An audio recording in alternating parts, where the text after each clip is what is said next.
அர்த்தமுள்ள முழுமையான பூரணமான எளிமையான பொது வாழ்வுக்கு சொந்தக்காரர் என்ற பெயரோடு மறைந்திருக்கிறார் தோழர் RNK என்று அழைக்கப்படக்கூடிய திரு நல்லக்கண் அவர்கள். 101 வயதாகிறது. ஒரு முழுமையான வாழ்வு. திரு சீமான் அவர்கள் செய்தியாளரை சந்திக்கிறார். அவருக்கு ரொம்ப நெருக்கமான, அவருக்கு மனதுக்கு பிடித்த தலைவர்களில் அவர் சிலாகித்து கூறுபவர் திரு நல்லக்கண் அவர்கள். திரு சீமான் பல முறை மருத்துவமனைக்கு கூட சமீபத்தில் சென்று போய் பார்த்திருந்தார். அவருக்கு எப்பொழுதெல்லாம் உடல்நிலை சரியில்லையோ முதல்ல செல்பவர்களில் திரு சீமான் ஒருவர். பத்திரிகையாளர்களிடம் அவருடைய உணர்வை பதிவு செய்கிறார்.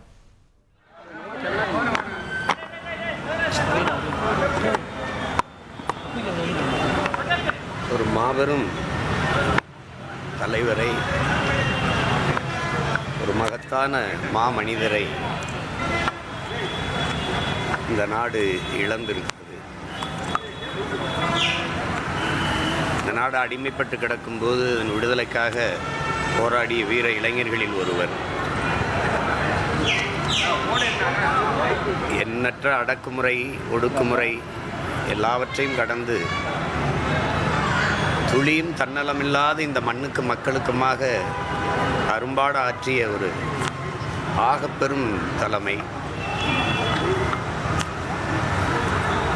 எங்களை போன்ற பிள்ளைகள் முன்னெடுத்த போராட்டங்களில் கூட இந்த தலைமுறை பிள்ளைகளோடும் போராட்டங்களில் பங்கேற்ற பெருந்தகை.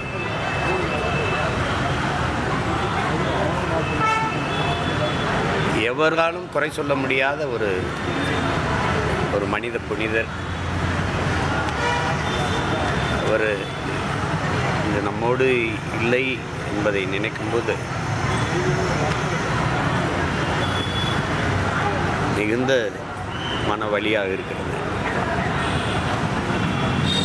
பல நினைவுகள், அவரோடு நாங்கள் நெருங்கி பழகிய காலங்கள்,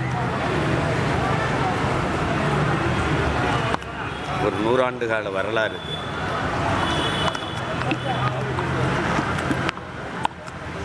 ஒரு தலைவன் இப்படி இருக்கணும்,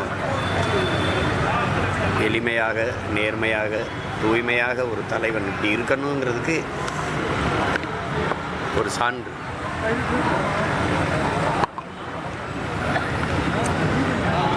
அவரை இன்றைக்கு இழந்திருக்கோன்னு நினைக்கும் போது ரொம்ப மன வேதனையாக இருக்கு. ஐயா நல்லக்கண் அவர்களை இழந்திருக்கிற குடும்பத்தார், அவரை அன்பு கொண்டு நேசித்த தமிழ் சமூகம், அவர் சார்ந்திருந்த இந்திய கம்யூனிஸ்ட் கட்சியினுடைய தோழர்கள் எல்லோருக்கும் என்னுடைய ஆறுதல். மகத்தான தலைவனுக்கு என்னுடைய புகழ் வணக்கத்தை செலுத்துகிறேன்.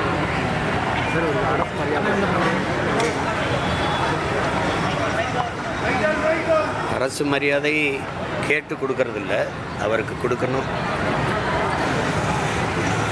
தன் உடலை கூட கொடையாக கொடுத்துருக்கிறார் அந்த மருத்துவமனைக்கு. செய்வாங்கன்னு நினைக்கிறேன்.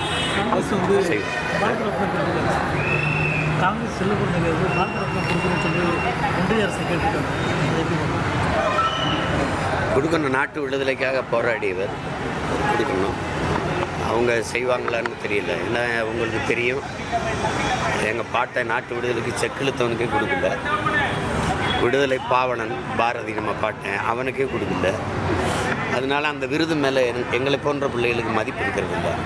உங்களுக்கு புரியுது. விளையாட்டு வீரர் சச்சின் டெண்டுல்கர் கொடுத்த விருதை விடுதலை போராட்ட வீரர்களுக்கு கொடுக்கல அப்படின்னு நினைக்கும்போது அந்த விருது மேலே நமக்கு மதிப்பு இல்லை.